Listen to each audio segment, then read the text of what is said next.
Hello, all you out there in math land. We're going to look at the new method to solve quadratics. This time, we're going to be dealing with rational numbers, some fractions, and not simply whole numbers. So, our equation is x squared plus 7x plus 12 equals 0. So, the first thing we need to do after we put this in standard form, already done for us, and second, a has to be 1. And it is, so I don't have to divide by a. All right, so we are going to find x bar. What do I mean by that? We're going to find the average of my solutions, and that ends up being the axis of symmetry, negative b over 2a.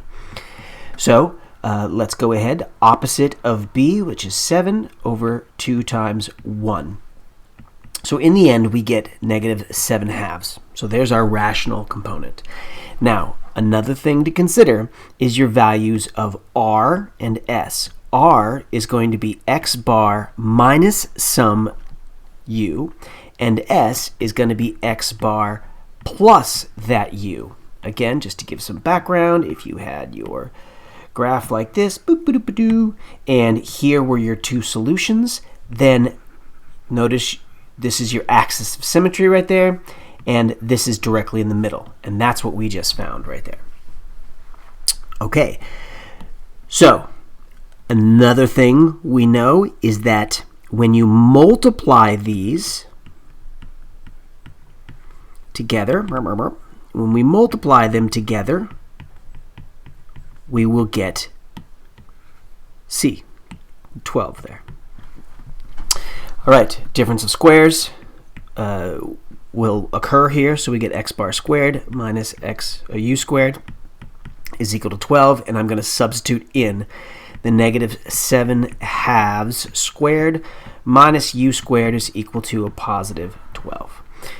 All right, so here we get 49 over 4 minus u squared is equal to 12. Now I'm going to subtract 49 over 4. Now just to give a heads up, this here can be changed to 48 over 4 because I wanted to get a common denominator here. So when I subtract the 49 fourths from both sides, I get negative 1/4. Now take the opposite of both sides to get 1/4. And now when I take the square root of both sides, I get u is equal to plus or minus 1/2. So now we know the distance. We know from here to here is 1/2, and from here to here is 1/2. So all we need to do is plug in the half to find r and s.